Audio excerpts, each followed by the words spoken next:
खजूर और चुड़ैल। एक शहर में दो दोस्त रहते थे, रणवीर हिंग और अर्जुन खजूर। वो दोनों एक दूसरे के पड़ोसी थे। दोनों एक ही साथ स्कूल जाते थे। सभी उनको भाई ही समझते थे।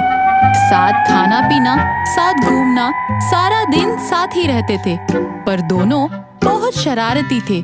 दोनों ने टीचर की नाक में दम कर रखा था। एक दिन उनके क्लास टीचर मलाइका खरोड़ा उनके घर पर कंप्लेन लेकर जाने का प्लान करती हैं। My name is रणवीर हिंग, My name is रणवीर हिंग। ओ हिंग, आज तेरा तड़का पापा लगाएंगे। पर मैं तो भाग जाऊंगा। अरे वो कैसे? हिंद की रफ्तार ही हिंद पहचान है। उनके टीचर मलाइका खरोड़ा उनके घर पर कंप्लेन लेकर जाती हैं। पहले रणवीर हिंग के घर और फिर अर्जुन खजूर के घर। मिस्टर अर्चना चोनहिंग, मैं आपके बच्चे की कंप्लेन लेकर आई हूँ। मैंने तो अभी कुछ बोला ही नहीं। वो मैं कपिल के शो के लिए प्रैक्टिस कर रही थी। आपका बेटा क्लास में अपनी मम्मी का घाघरा पहन के आ जाता है। तो कपिल के शो में भी तो ऐसा ही होता है। अर्चना चोनहिंग कपिल को फोन लगाकर, हेलो कपिल, मेरा बेटा शो के लिए तैयार है। कल से काम पर ले आऊं?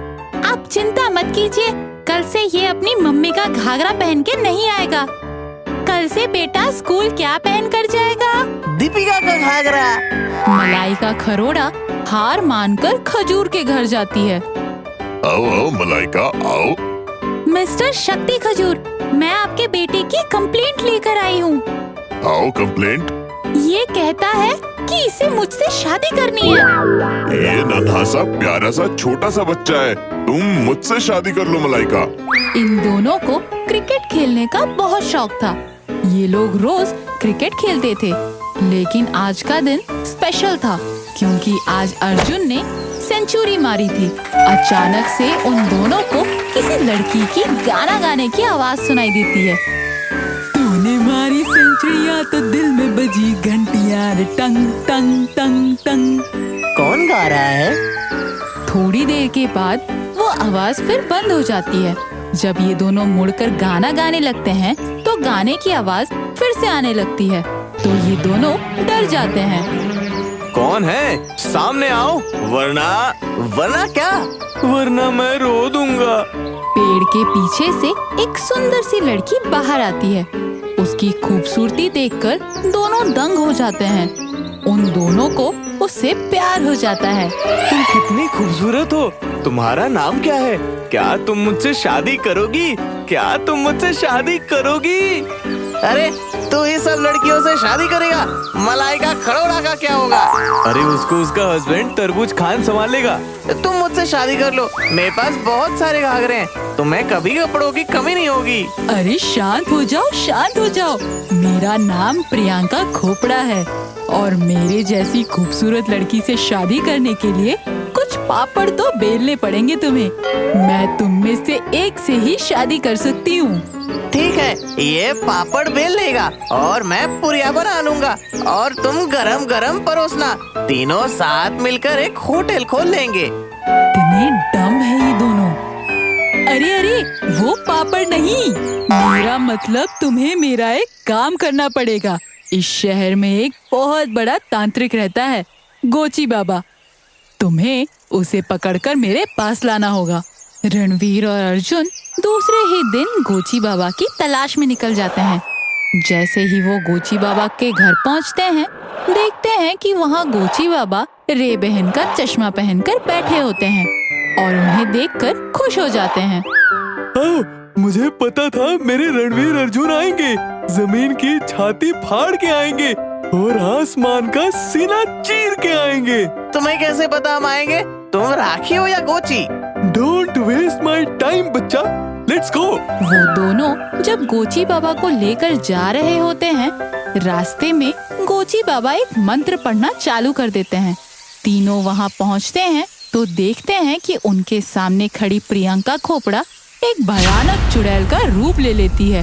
प्रियंका को इस रूप में देखकर दोनों की पैंट नीली से गीली हो जाती है।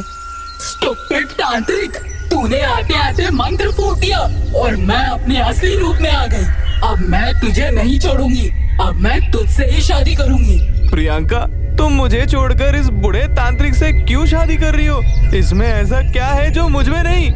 Look at him, he is so charming। इसकी दाढ़ी को देखो, सफेद सफेद, इसके घुंघराले जू वाले बाल, मैं तो फिदा ही हो गई। अरे पागल, इससे शादी करके मेरी शक्तियाँ बढ़ जाएगी। गोची बाबा धीरे से रणवीर के कान में कुछ बोलते हैं और रणवीर चुपके से उसके हाथ खोल देता है।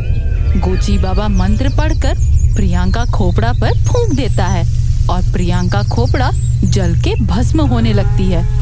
धोखेबाज रणवीर, इस तांत्रिक ने ऐसा क्या बोल दिया तुझे जिसके लिए उन्हें इसके हाथों में बंधी रस्सी खोल दी? तांत्रिक ने मुझे बोला अगर तुम मेरे हाथ खोल दोगे वो तुम्हें मार के भस्म कर देंगे और ये तुम्हारा घाघरा मेरा हो जाएगा। इसी तरह रणवीर हिंग और अर्जुन खजूर की पुरानी जिंदगी और दोस्ती वापस आ जाती है। रणवीर चुड़ैल का लहंगा पहनकर स्कूल जाने लगता है और अर्जुन मलाइका के साथ इश्क फरमाने लगता है।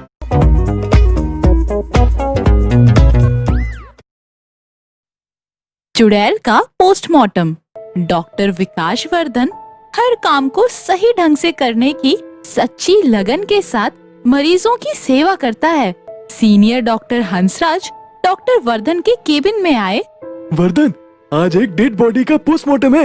एक्सीडेंट का केस है, मगर मुझे एक कैंसर पेशेंट का इमरजेंसी ऑपरेशन करना पड़ेगा। क्या तुम संभाल लोगे ये पोस्टमार्टम? तुम्हारे साथ करीम रहेगा। कर लूंगा सर, आप बेफिक्र होकर ऑपरेशन कर लें। Okay then. 2 घंटे बाद करीम आया। वर्धन सर, बॉडी रेडी है पोस्टमार्टम के लिए। ठीक है करीम जी, चलिए। वर्धन पोस्टमार्टम सेंटर आता है। उसने देखा बॉडी एक औरत की है जिसका अंत कार एक्सीडेंट के कारण हुआ था। वो कार अकेली चला रही थी। वर्धन ने बड़ी बारीकी से पोस्टमार्टम किया और बॉडी को फ्रीजिंग सेक्शन में भिजवा दिया।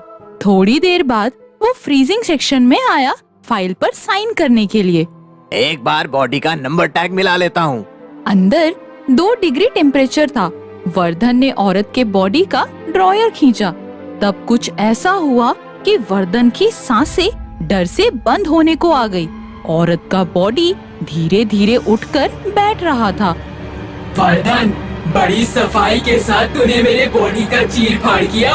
वो फ्रीजिंग ड्रॉयर से बाहर आकर खड़ी हो गई वर्धन के सामने। मैं मर गई तो क्या हुआ, मुझे जोरों की भूख लगी है। वर्धन, मुझे चाबी दे, मैं दूसरे ड्रॉयर खोलकर डेड बॉडी खाऊंगी, वरना तुझे खाना पड़ेगा। वर्धन की बोलने की शक्ति नहीं बची थी। वो पत्थर की मूरत की तरह खड़ा था। चुड़ैल ने अपने बर्फ की तरह ठंडे हाथों से वर्धन की जेब से चाबी निकाल ली, फिर एक ड्रॉयर खोल लिया और उसमें रखे डेड बॉडी को 2 निवाले में चट कर गई। वर्धन, मैं चुड़ैल बन चुकी हूँ। तू रोज आकर मुझे डेड बॉडी खिलाते रहेगा, लेकिन इसके लिए मुझे एक काम करना पड़ेगा। चुड़ैल वर्धन के पास आई। उसके पैने दांत बाहर आ गए। उसने अपने पैने दांत गड़ा दिए वर्धन के कंधों पर। अब तू मेरे काबू में है, अब मैं आराम करूंगी, तू भाग। चुड़ैल अपने ड्रॉयर में घुसकर लेट गई। ड्रॉयर अपने आप बंद हो गया। वर्धन मूरत की तरह अपने केबिन में आकर बैठा। रात के 1 बजे फिर चुड़ैल वर्धन को खींचती हुई ले आई। ड्रॉयर अपने आप फिर से खुल गया। चुड़ैल रात में सो नहीं सकती, मुझे शमशान जाना है, वहाँ का गंध लेना है मुझे, नहीं तो मेरा कलेजा फट जाएगा। तुझे भी साथ रहना है, क्योंकि मैंने अपनी थोड़ी सी जान तुझ में डाल दी है। तेरा सही सलामत रहना मेरे लिए बहुत जरूरी है। चुड़ैल ने वर्धन को गर्दन से पकड़ा और साए साए करती हुई उड़कर शमशान पर मंडराने लगी। वहाँ हड्डियों पर तांत्रिक बाबा ध्यान लगाकर बैठे थे। उनका ध्यान टूट गया। इस चुड़ैल का विनाश करना ही पड़ेगा। ये एक बहुत ही बड़ी अशुभ शक्ति बनती जा रही है। डॉक्टर की जान को भी खतरा है। चुड़ैल ने वर्धन को एक चिता की आग में झोंक दिया। अब डॉक्टर को भून के खाना है, मेरी पेट शक्तियाँ और भी ताकतवर हो जाएंगी। तांत्रिक ने जल्दी से एक रुद्राक्ष की माला हवा में घुमाकर छोड़ दी। माला चक्र की तरह घूमती हुई बिजली चमकाती हुई चुड़ैल के माथे पर जा लगी। जलती चिता ने वर्धन को हवा में उछालकर फेंक दिया। तांत्रिक बाबा ने उसे एक परिंदे की तरह लपक लिया। तू ये अच्छा नहीं कर रहा है तांत्रिक। वो तांत्रिक की तरफ नाखून निकालकर लपकी। अब रुद्राक्ष की माला चुड़ैल के गले में अटक गई। माला ने चुड़ैल को पछाड़े मारती हुई एक भभकती चिता में पटक दिया। वो थी तांत्रिक बाबा की जादुई चिता। उस आग में चुड़ैल स्वाहा हो गई। बेटा वर्धन, उठो उठो, देखो नया सवेरा हो गया है।